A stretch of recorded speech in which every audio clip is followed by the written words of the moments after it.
Queridos amigos, sean todos bienvenidos a Mirada Semanal, el podcast de actualidad de Latinoamérica 21.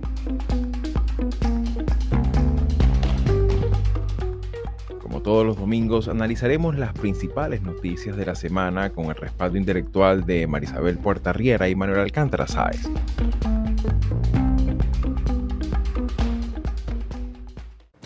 Un incompetente, mentiroso, cobarde.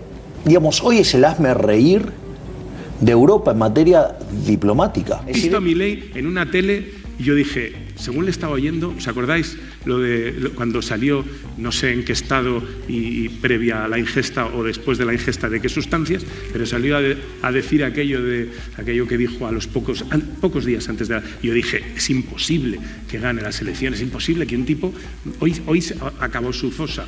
Pues no. El gobierno argentino insta a que los funcionarios del Reino de España pidan disculpas por los agravios que se le endilgaron al presidente Javier Milei, entre ellos el de consumir sustancias, el de ser un gobierno del odio, el de ser un ejemplo de negacionismo y el de atentar contra la democracia.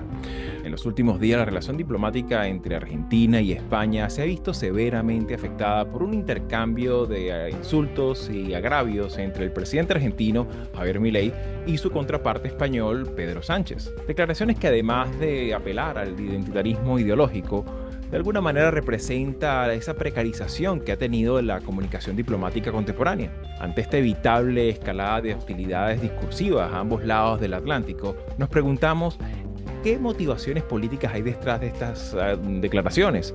Y más aún, ¿qué implicaciones políticas podría llegar a tener de no controlarse por canales diplomáticos estas tensiones en ambos gobiernos? Soy Xavier Rodríguez Franco y les hablo desde Houston, Texas, y hoy es domingo 26 de mayo de 2024. Y bien amigos, sean todos una vez más bienvenidos a Mirada Semanal. Y bueno, ya adentrándonos a la recta final del mes de mayo, hemos seleccionado algunos temas entre muchos asuntos de la agenda y la actualidad de Latinoamérica. Vamos a hacer una evaluación de lo que de alguna manera ha venido amainándose en los últimos días, pero que ciertamente nos permite hacer algunas evaluaciones de lo que ya hemos venido hablando con este tema muchas veces de la diplomacia de micrófono, ¿no? De esas asperezas que muchas veces los jefes de Estado en muchas ocasiones utilizan eventos para descalificaciones que de alguna manera busquen motivar su base electoral en ciertas coyunturas, ¿no? Y es el caso, por ejemplo, de lo que ha ocurrido entre España y, bueno, entre el gobierno de España y el gobierno de Argentina. Vale destacar también que, bueno, son dos naciones que yo no sé qué dirá Manuel al respecto, pero yo creo que son dos naciones hermanas, pues por muchas circunstancias. Lo más parecido que hay España en América Latina es Argentina y lo más parecido a Argentina de España, sin lugar a dudas, son países que comparten muchos lazos, no tan solo familiares, empresariales, históricos, culturales, sino que de alguna manera, pues también de alguna forma también se vive con mucha intensidad sus referencias políticas, ¿no? Y en ese sentido, pues, me gustaría un poco tu apreciación, Manolo. ¿Cómo ves tú? Porque claro, ciertamente el tema de las agresiones permanentes que han habido, ojo, bilaterales, ¿no? Entre Milei y Sánchez, no resultaría en nada nuevo, ¿no? Pero sí es algo alarmante a efectos de lo que puede significar la ruptura, que de momento no se ha registrado, pero una ruptura, una potencial ruptura de relaciones diplomáticas con dos naciones hermanas, ¿no? Bueno, yo no quiero entrar en el debate que a veces parece que es un debate futbolístico, ¿no? De si Real Madrid o River, si Barcelona o si Barça o Boca y demás, ¿no? O sea, no, quiero alejarme de eso y quiero, sobre todo, centrarme en algo que tú has señalado, Xavi, muy bien al principio, que es esta nueva forma de hacer política, de hacer política a través de las redes. En este caso no han sido las redes, el canal, pero esta forma de hacer política visceral, ¿no? En la que se ha ido extendiendo pues en el universo, ¿no? Claro, alguien que llega a decir textualmente, donde voy es una sensación.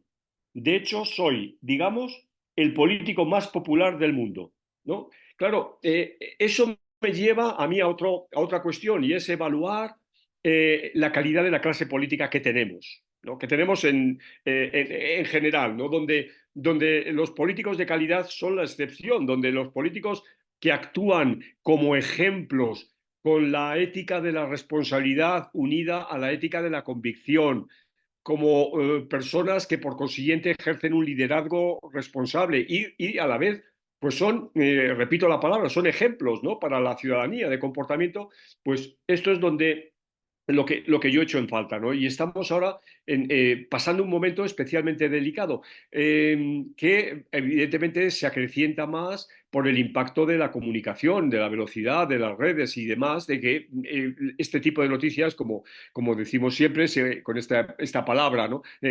Son virales, ¿no? Se generan a una velocidad y a una amplitud del de la ciudadanía que es enorme, ¿no? Entonces, eso es lo que creo que deberíamos insistir, ¿no? Sobre todo en un programa como este, ¿no? O sea, ¿en qué medida estos dos personajes, ¿no? Pero podemos sumar el caso de Gustavo Petro, de Andrés Manuel López Obrador, de Noboa, de Nicolás Maduro, etcétera, etcétera, por supuesto de Ortega y de Murillo, y evidentemente el rey de todos ellos, que es Bukele, ¿no? Pero cómo esta gente no es consciente de la enorme responsabilidad que tienen cuando dejan su lengua o sus dedos en el celular ir gratuitamente, ¿no? Y esto es lo que me parece especialmente grave en este sentido. Porque luego, como vine diciendo en un artículo a propósito, y creo que lo dije esta misma expresión, cuando hablamos de Pedro Sánchez, la política es teatro, por supuesto, siempre lo ha sido. O sea, desde la Grecia clásica, en Roma, hay autores que se referían ya claramente a eso. Pero hoy es un teatro que, ya digo, tiene un proscenio que llega absolutamente a millones de personas, ¿no? En un proceso de banalización brutal que no trae nada bueno, ¿no? Porque lo que hace es agitar las emociones y, como decía al principio, plantear el debate como si se tratara de un debate futbolero. Sí, sí, Y claro, dicotómico. no lo es, porque estos individuos tienen una responsabilidad. Y lo último, la otra cosa que quiero plantear, para hablar del caso argentino, es el debate público que hay en Argentina, ¿no? Y cómo esto también viene de muy atrás, ¿no? O sea, cómo se utiliza, pero claro, que también es el debate público que hay en España. Quizás en España es mucho más complejo porque los actores se rompen no solo en el eje izquierda-derecha, sino en el eje nacionalismo, no nacionalismo, o nacionalismo españolista, nacionalismo periférico, etcétera, ¿no? Mientras que en Argentina es la famosa grieta del peronismo-antiperonismo, ¿no? Y Claro. esto, bueno, también hay que vincularlo a ese tipo de escenario, ¿no? Claro, y que en ese sentido, por supuesto, es evidente también que se utiliza muchas veces como un instrumento para desviar la atención de la dinámica Exacto, interna, de la exacto. gestión de problemas, también de la capacidad de capacidad de respuesta que se espera ante problemas no resueltos, de que pasan las semanas, pasan los meses, y bueno, en ambos lados del charco, pues hay situaciones muy acuciantes que siguen estando en ciernes y en veremos, ¿no? Y en ese sentido, Marisabel, me gustaría un poco también tu apreciación, porque claro, en muchas ocasiones esto nos recuerda el ¿por qué no te callas?, ¿no? De hace muchos años que ocurrió en esa cumbre en la que en su momento, pues, el rey de España le profiere una respuesta bastante fuera de los cánones diplomáticos y a directamente Hugo Chávez en su momento, ¿no? Y en ese sentido me resulta que tiene algunos elementos allí, porque ciertamente se hace se utiliza en un discurso que primero es un discurso que se hace una actividad de partido, no una actividad de Estado.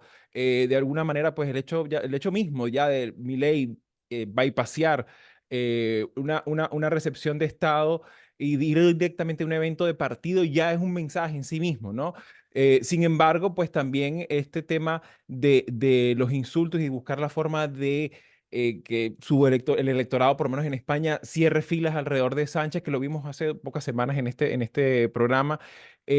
Utilizar siempre el elemento de que, bueno, el elemento del enemigo, del fascismo, de este fantasma, ¿no? Que permanentemente está en el discurso y que obviamente, pues, desvía la atención de cosas también apremiantes a lo interno. ¿Cómo miras tú todo este episodio en específico entre Milei y Sánchez, Marisabel?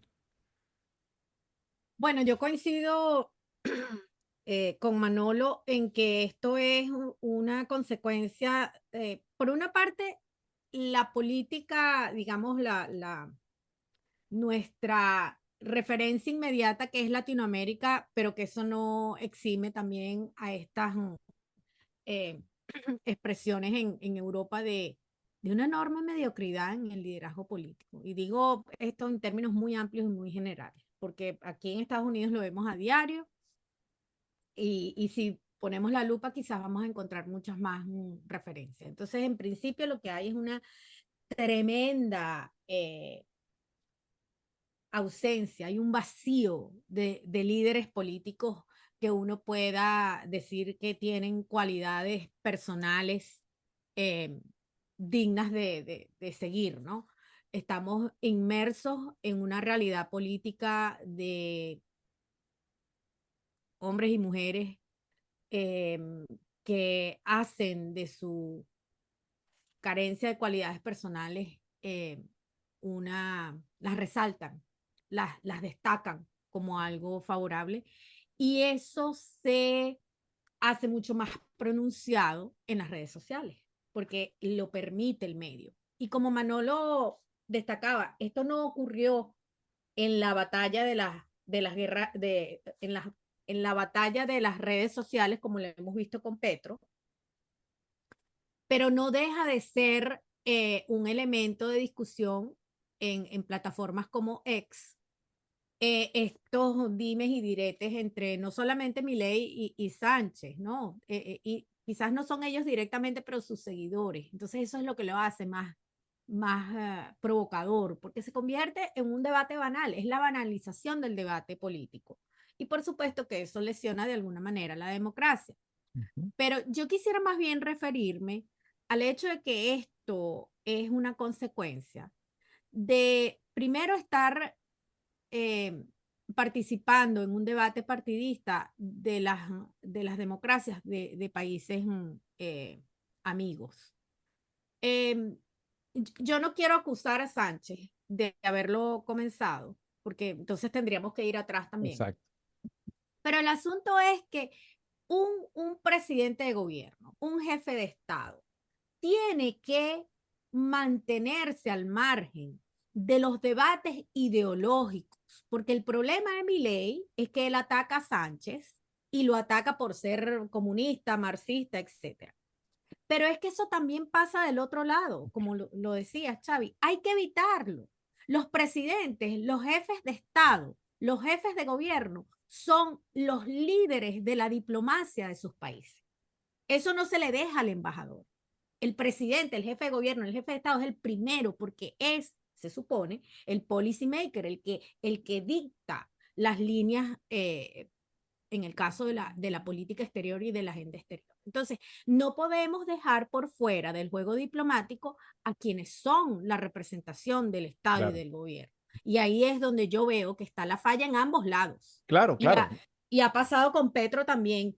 No podemos permitir, es decir, nosotros no podemos validar este circo porque eso desdice más de la gente a la que ellos representan que de ellos mismos. Claro, y por supuesto, ahí recojo un poco lo que dice nuestro querido Manolo, pues en el término de que estos programas también sirven para concientizar sobre estos temas y por qué la ciudadanía debe también salirse un poco de ese juego dicotómico de los buenos contra los malos, ¿no? De los nuestros contra los zurdos y tal. O sea, ese tipo de manejo binomiales, pues en los que se empobrece también el debate público por una parte, pero también en el fondo la calidad de las instituciones y por supuesto, como bien señalas, Marisabel, el papel también de los diplomáticos, porque recordemos muchas veces cuántas veces un diplomático no ha tenido que salir diciendo, bueno, lo que quiso decir el presidente no fue esto, o lo que vamos a matizar, o sea, le pone ese trabajo inmenso y aparte inmerecido y totalmente distorsionante de la labor que hace muchas veces el cuerpo diplomático, que no es nada fácil tampoco. Y en ese sentido, pues obviamente vamos a seguir en nuestro programa y vamos a seguir examinando cómo se desarrolla esto. Esperemos que las relaciones diplomáticas no terminen de romperse, a pesar de que ha habido ya retiro de embajadores, de llamado a consultas, como se utiliza ese término, pero evidentemente, pues, dos naciones hermanas que obviamente todo el resto de Hispanoamérica está muy atenta de esta dinámica evidentemente tan evitable, ¿no? Si llegaste hasta aquí y te interesan estos temas, puedes ayudarnos a seguir haciendo estos vídeos dándole like, compartiendo, comentando y suscribiéndote al canal de YouTube de Latinoamérica 21. Puedes acceder también a todos nuestros episodios entrando en nuestra página web latinoamerica21.com/podcast y en las principales plataformas de audio. Subimos videos nuevos todas las semanas, así que nos veremos en Mirada Semanal muy pronto.